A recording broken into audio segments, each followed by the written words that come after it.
long story. It all began in Greece about 2,500 years ago in 490 BCE. A huge army from Persia sailed across the Aegean Sea to conquer the powerful city of Athens in Greece. The fleet landed at Marathon, a small town about 40 kilometers from Athens. The Athenians took up a strong position on the hills surrounding the coast and waited to see what would happen. The 50,000 strong Persian army was about 5 times bigger than that of the Athenians. The Athenians decided to ask the city of Sparta for help. Sparta had the best army in Greece, and Persia was, after all, a common enemy.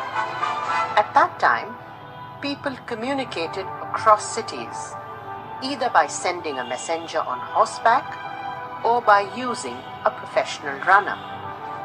Legends say that the Athenians chose one of their best runners, Pheidippides, to take an urgent message to Sparta, as the rocky and rough terrain was not very suited to horses.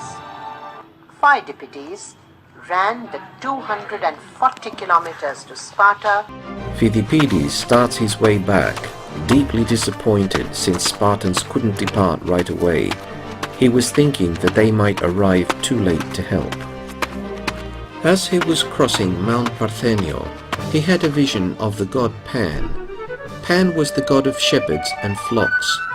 He had hindquarters and goat horns. According to ancient Greeks, he used to live in the Akkadian mountains. He was the son of Artemis, the messenger of the gods, and the wood nymph Dryope. She gave birth to a child with an appalling sight: goat's legs, pointed ears, 2 horns on his head, and even his face was covered with a dense beard. God Pan protested because there was no temple devoted to him in Athens. He told Pheidippides that the outnumbered Athenians would win the vast and well-armed Persian forces. He would help by creating an unbearable noise, panicking the Persian army. His request was that should his prophecy prove right, Athenians should build a magnificent temple devoted to him. In just 2 days, but in vain. Though Sparta wanted to help, they decided that they could not leave, for religious reasons, till it was full moon several days later. So poor Pheidippides ran all the way back with the disappointing news.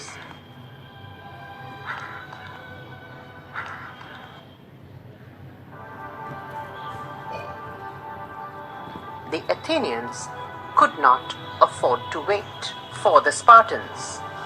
The Athenian general Miltiades came up with a clever plan.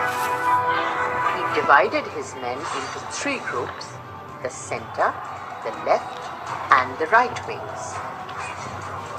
As per Miltiades' plan, the armies advanced on the Persians, and then the center wing pretended to fall back. When the Persian army rushed in after the center wing, the left and the right wings closed in. The Persians were defeated.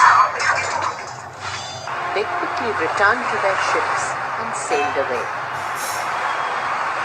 Even the Athenians were a little surprised by their swift victory. They jumped up and down on the shore and cheered.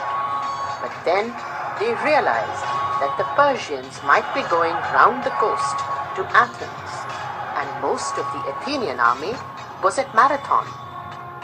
They needed to get an urgent message to Athens so that the city would be prepared. So once more, Pheidippides was chosen to run the 40 kilometers to Athens to relay the news of the victory. He made it, but was so exhausted from running to Sparta and back, battling the Persians and then racing to Athens, that he collapsed after shouting, "Rejoice, we conquer," and died.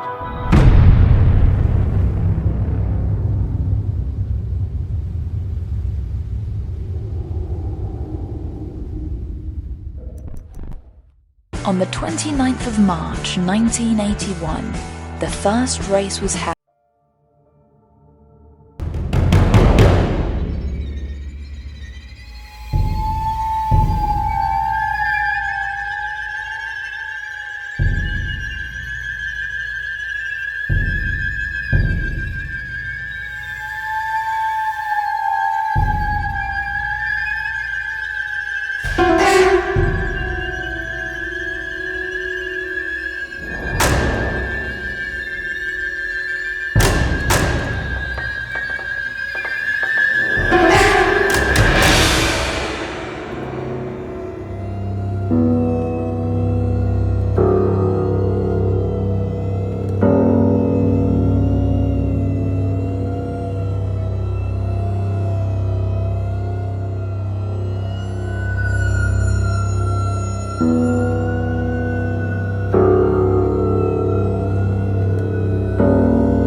Was a great album. You should also check out Crenshaw. Yeah. Well, I great started album. checking shit out, as I'm sure a lot of people do, which is a fucking shame that, the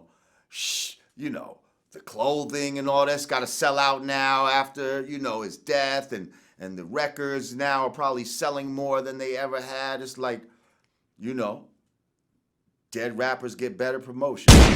We too entertained, can't separate the real from the fake. Women's self-esteem determined by their body and face.